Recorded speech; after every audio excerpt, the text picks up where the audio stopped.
Olá, voltei e eu acho que eu voltei meio que o ato de estar de volta por si só é uma prova de fé na humanidade que eu fui deixando acontecer e eu mesma não sabia quão firme estava o propósito das leituras de meia hora.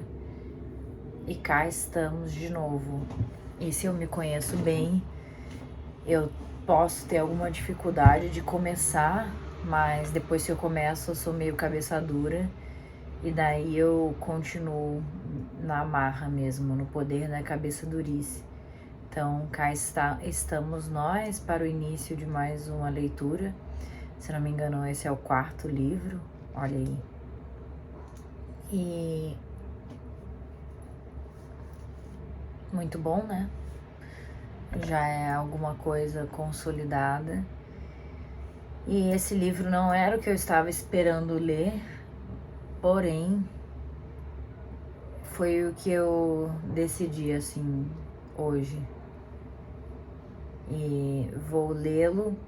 Eu acho que ele é algo muito mais cult, muito, tipo assim, eu acho que quem conseguir escutar ele até o final é uma pessoa que ama mesmo uma literatura de boa, tranquila, não é aquela coisa, um suspense que vai te deixar instigado e você vai ler até o final. Porém, é elegante, é um clássico, né, do que eu sei sobre. Ganhei ele de presente também, continuem me dando presentes. Esse aqui quem me deu foi a minha grandíssima amiga Amanda Clave. Livro do Desassossego, de Fernando Pessoa. Esse momento assim da leitura é bem especial, sabe? Porque eu não só me comprometo a acabar de ler, porque tem pessoas que começaram a escutar e aí eu sinto, cara, elas merecem o fim do livro. Mas aí eu acabo me beneficiando bastante, porque eu acabo lendo o livro todo por causa de um compromisso com terceiros, né? Vou ler aqui a observaçãozinha da capa. Os fragmentos que compõem esta complexa obra representam a inquietude, os sentimentos, as dúvidas e o amplo conhecimento do mundo daquele que segurava a caneta para escrever tão profundas palavras e, ao fim, assinar sob o semi-heterônimo de Bernardo Soares, escrita em forma de diário, Livro do Desassossego, é a obra de Fernando Pessoa que mais se assemelha a um romance, revelando os mais íntimos pensamentos e impressões do autor. Então, como ele já falou aqui, ele é meio escrito em forma de diário, então são vários trechinhos, não é uma leitura contínua, é como se fosse literalmente um diário, provavelmente uma observação sobre cada dia. Então tem vezes que, sei lá, é só uma linhazinha, tá vendo? Eu já tinha começado a ler ele, eu achei a leitura super romântica dessas complexas portuguesas, sabe? Dessas antigas, assim, linguajar mais culto mesmo, mas é aquela coisa delicada que você meio que tem que prestar atenção e parece uma coisa saborosa de se ler, uma coisa bem romântica. No final do livro, eu amo essa parte, já até postei no status do meu WhatsApp, mídia de velho. E assim sou, fútil e sensível, capaz de impulsos violentos e absorventes, maus e bons, nobres e vis, mas nunca de um sentimento que subsista, nunca de uma emoção que continue e entre para a substância da alma. Tudo em mim é a tendência para ser a seguir outra coisa, uma impaciência da alma consigo mesma, como com uma criança inoportuna, um desassossego sempre crescente e sempre igual. Tudo me interessa e nada me prende. Nossa, acho só essa parte linda. Pronto, acabou. Guardo o livro, não preciso de mais nada. Ok, vou começar.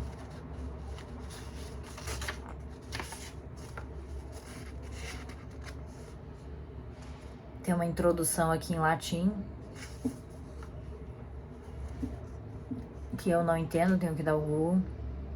Benedictus Dominus Deus noster qui dedit nobis signum. Impressionado com a falta de vergonha da pessoa de ler, sabe-se lá se pronunciado da forma correta. Prefácio. Há em Lisboa um pequeno número de restaurantes ou casas de pasto em que, sobre uma loja com feitio de taberna decente, se ergue uma sobreloja com uma feição pesada e caseira de restaurante de vila sem comboios. Nestas sobrelojas, salvo ao domingo pouco frequentadas, é frequente encontrarem-se tipos curiosos, caras sem interesse, uma série de apartes na vida. O desejo de sossego e a conveniência de preços levaram-me, num período da minha vida, a ser frequente numa sobreloja dessas. Sucedia que, quando calhava jantar pelas 7 horas, quase sempre encontrava um indivíduo cujo aspecto, não me interessando a princípio, pouco a pouco passou a interessar-me. Era um homem que aparentava 30 anos, magro, mais alto que baixo, curvado exageradamente quando sentado, mais menos quando de pé, vestido com um certo desleixo, não inteiramente desleixado. Na face pálida e sem interesse de feições, um ar de sofrimento não acrescentava interesse. Era difícil definir que espécie de sofrimento esse ar indicava. Parecia indicar várias privações, angústias, e aquele sofrimento que nasce da indiferença que provém de ter sofrido muito. Sofrimento que nasce da indiferença que provém de ter sofrido muito.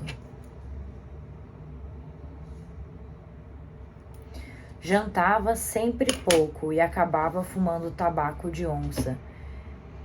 Reparava extraordinariamente para as pessoas que andavam, não suspeitosamente, mas com interesse especial, mas não observava como que perscrutando-as, mas como que interessando-se por elas sem querer fixar-lhes as feições ou detalhar-lhes as manifestações do feitio.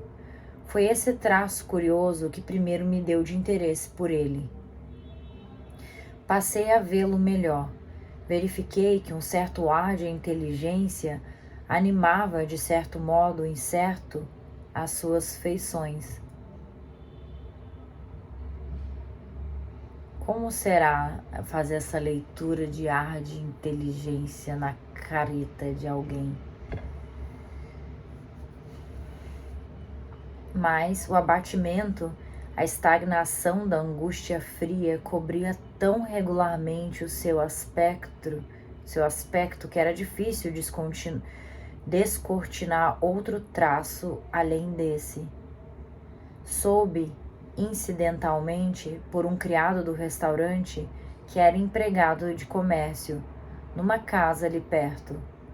Um dia houve um acontecimento na rua, por baixo das janelas, uma cena de pugilato entre dois indivíduos.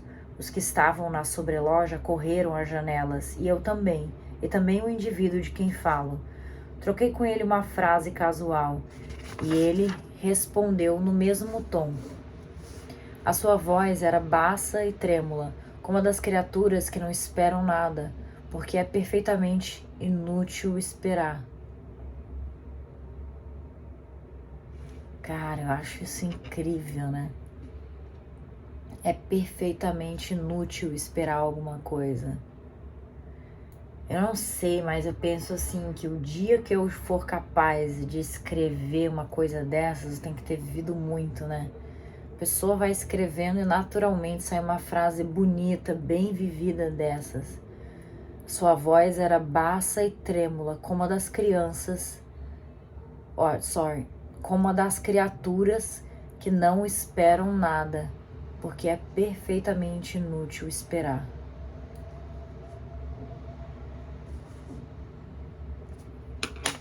Mas era porventura absurdo dar esse relevo ao meu colega vespertino de restaurante.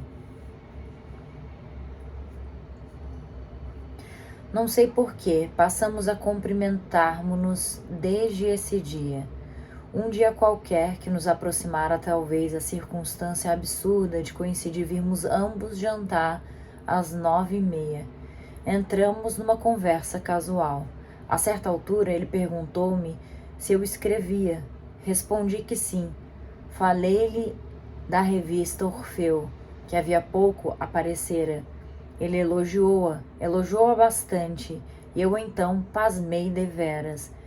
Permiti-me observar-lhe que estranhava, porque a arte dos que escrevem Orfeu só é ser para poucos.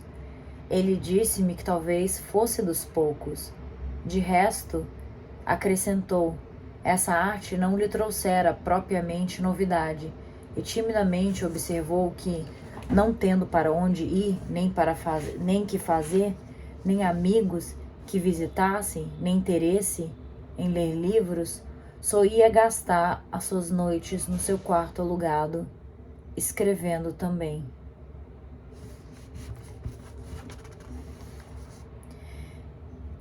Ele mobilara. É impossível que não fosse à custa de algumas coisas essenciais, com um certo e aproximado luxo, os seus 2 quartos, cuidar especialmente das cadeiras, de braços, fundas, moles, dos reposteiros e dos tapetes. Dizia ele que assim se criara um interior para manter a dignidade do tédio.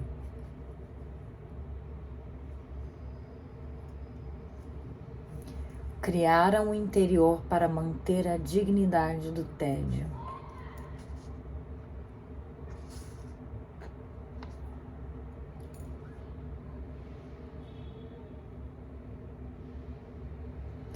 Eu me pergunto se numa conversa dessas que se troca num restaurante com alguém, você percebe, essa pessoa escreve? Acho que Fernando Pessoa, que lançou uma frase dessas, criaram um interior para manter a dignidade do tédio. Com certeza se perceberia, né? No quarto, à moderna, o tédio tornou-se desconforto, mágoa física. O tédio torna-se desconforto, mágoa física.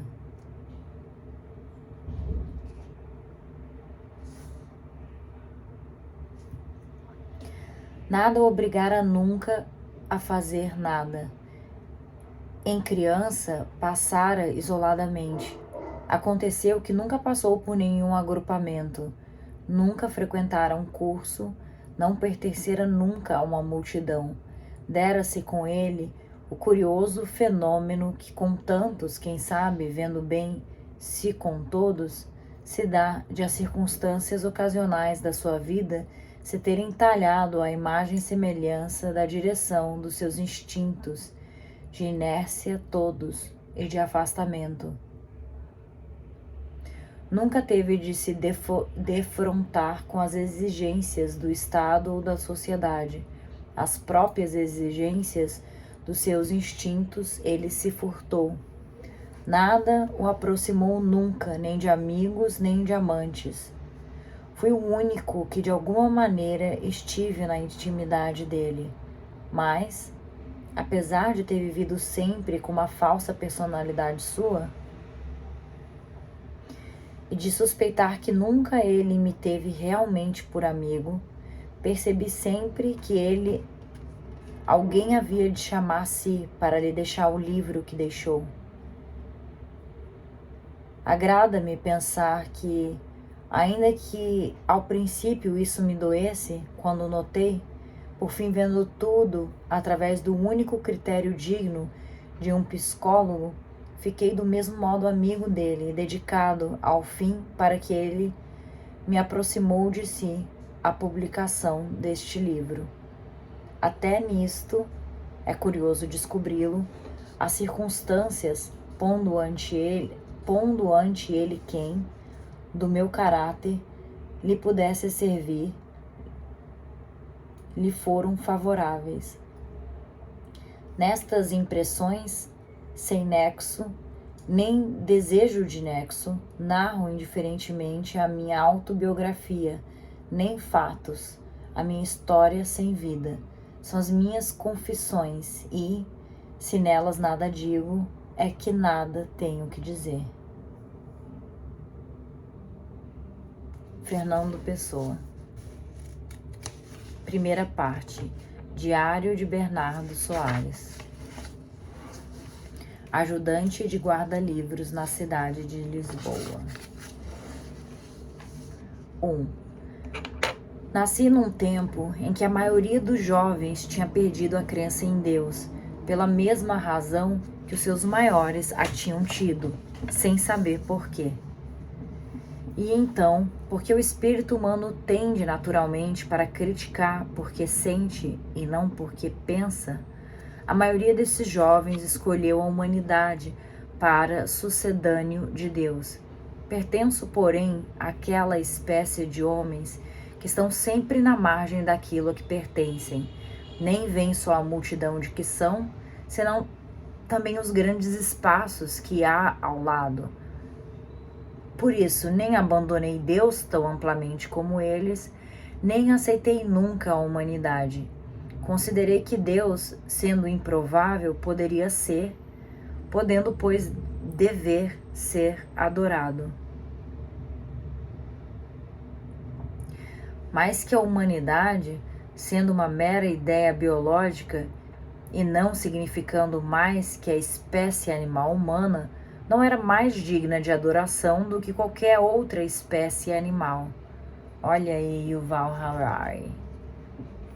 Este culto da humanidade, com seus ritos de liberdade e igualdade, pareceu-me sempre uma revivência dos cultos antigos, em que animais eram como deuses, ou os deuses tinham cabeças de animais.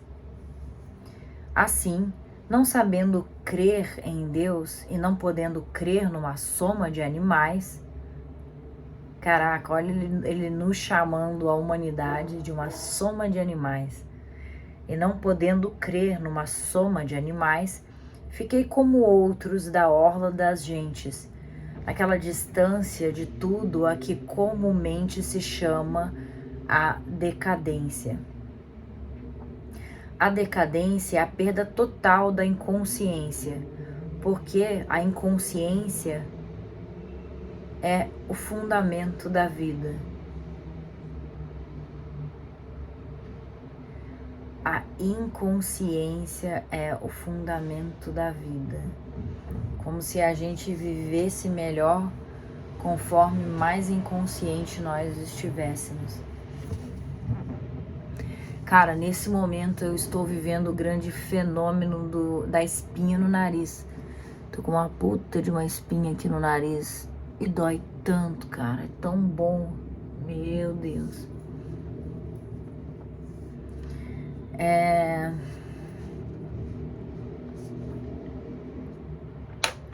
O coração, se pudesse pensar, pararia. Há quem, como eu, assim, vivendo, não sabe ter vida. Que resta senão, como aos meus poucos pares, a renúncia por modo e a contemplação por destino. não sabendo o que é a vida religiosa, nem podendo sabê-lo, porque se não tem fé com a razão, não podendo ter fé na abstração do homem, nem sabendo mesmo o que fazer dela perante nós, ficava-nos como motivo de ter alma a contemplação estética da vida.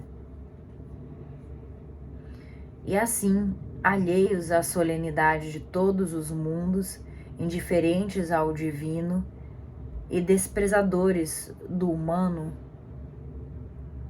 entregamo-nos futilmente à sensação sem propósito, cultivada no epicurismo sutilizado, como convém aos nossos nervos cerebrais. Nossa, esse cara descreveu a minha vida. E assim, alheios à solenidade de todos os mundos, indiferentes ao divino e desprezadores do humano, entregamo-nos futilmente à sensação sem propósito, cultivada num epicurismo sutilizado, como convém aos nossos nervos cerebrais.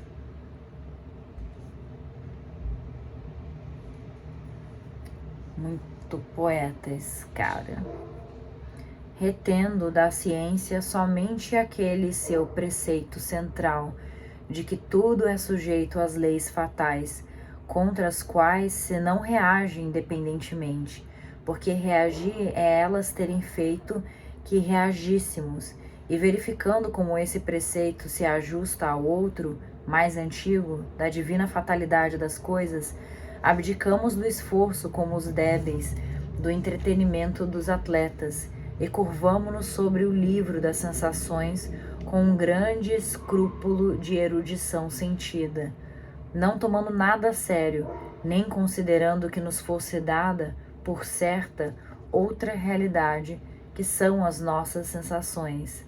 Nelas nos abrigamos e a elas exploramos como os grandes países desconhecidos.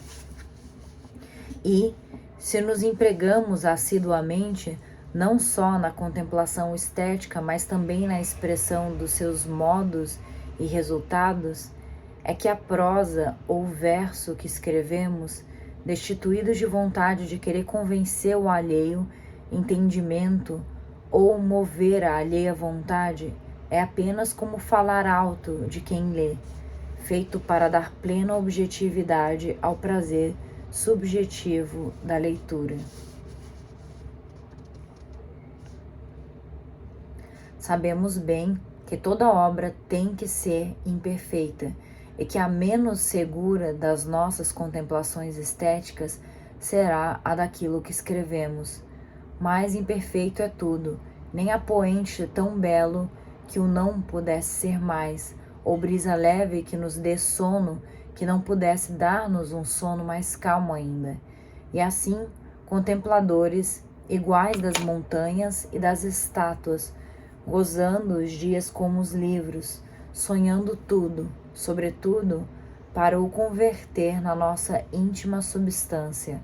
Faremos também descrições e análises que, uma vez feitas, passarão a ser coisas alheias, que podemos gozar como se viessem na tarde.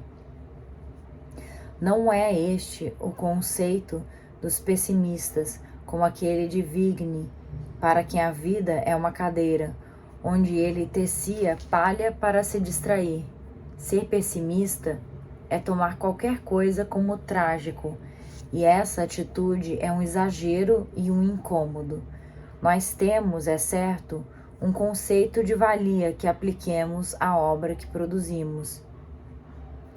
Produzimo-la, é certo, para nos distrair, porém não como o preso que tece a palha, para se distrair do destino, senão da menina que borda almofadas para se distrair, sem mais nada. Considero a vida uma estalagem, onde tenho que me demorar até que chegue a diligência do abismo.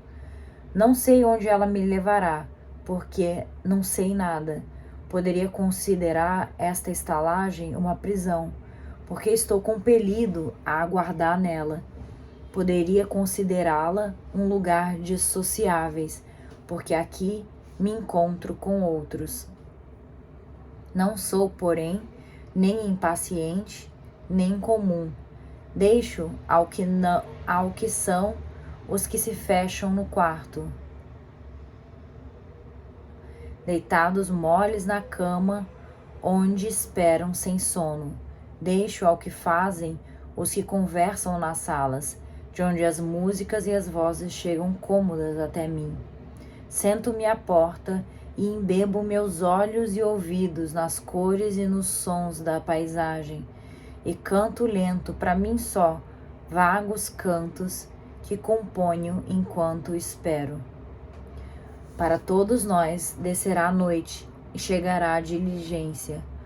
Gozo a brisa que me dão e a alma que me deram para gozá-la, e não interrogo mais nem procuro. Se o que deixar escrito no livro dos viajantes puder, relido um dia por outros, entretê-los, também na passagem, será bem. Se não lerem, nem se entretiverem, será bem também. Quase um Buda ele. Seja o que for, é isso e está bom.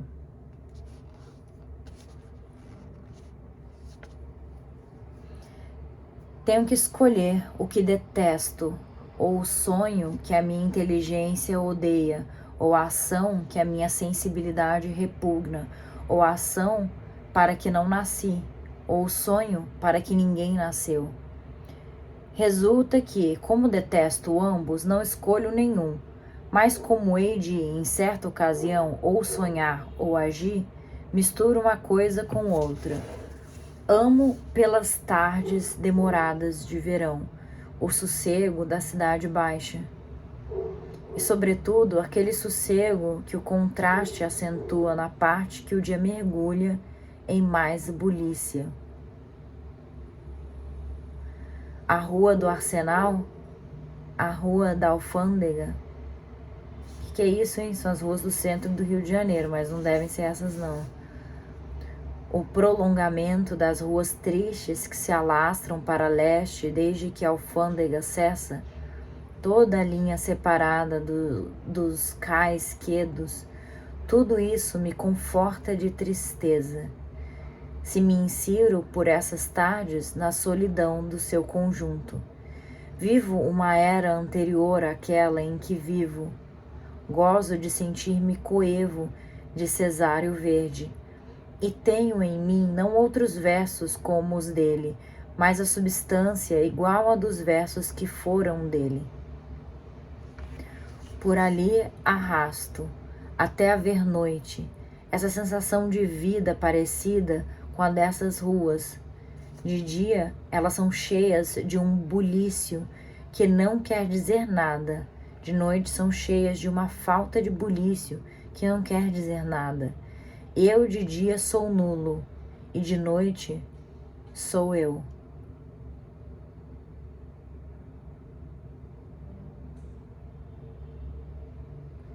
Não há diferença entre mim e as ruas para o lado da alfândega, salvo elas serem ruas e eu ser alma. O que pode ser que nada valha ante o que é a essência das coisas. Meu Deus, eu vou lendo a literatura dele e eu penso que eu nem entendo o que ele de fato quis dizer, mas eu acho bonito de um jeito, cara. Eu não entendo, mas me parece uma melodia tão gostosa assim de se ouvir. Eu de dia sou nulo e de noite sou eu. Não há diferença entre mim e as ruas para o lado da alfândega, salvo elas serem ruas e eu ser alma. O que pode ser que nada valha ante o que é a essência das coisas. Há um destino igual, porque é abstrato, para os homens e para as coisas, uma designação igualmente indiferente na álgebra do mistério. Mas há mais alguma coisa Nessas horas lentas e vazias, sobe-me da alma à mente uma tristeza de todo ser, a amargura de tudo ser ao mesmo tempo uma sensação minha e uma coisa externa que não está no meu poder alterar. Ah, quantas vezes os meus próprios sonhos se me erguem em coisas, não para me substituírem à realidade, mas para se me confessarem seus pares em eu os não querer.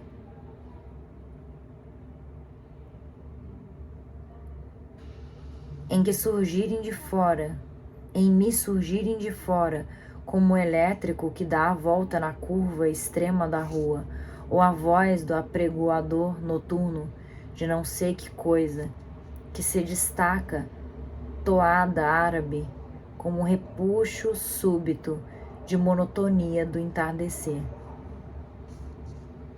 Passam casais futuros, passam os pares das costureiras, passam rapazes com pressa de prazer, fumam no seu passeio de sempre os reformados de tudo.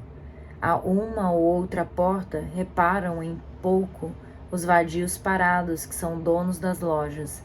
Lentos, fortes e fracos, os recrutas sonambulizam em molhos, ora muito ruidosos, ora mais que ruidosos. Gente normal surge de vez em quando. Os automóveis ali a esta hora não são muito frequentes. Esses são musicais. No meu coração há uma paz de angústia e o meu sossego é feito de resignação.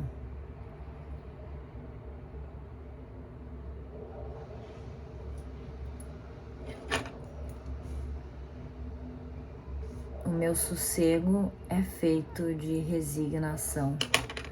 Passa tudo isso, e nada de tudo isso me diz nada.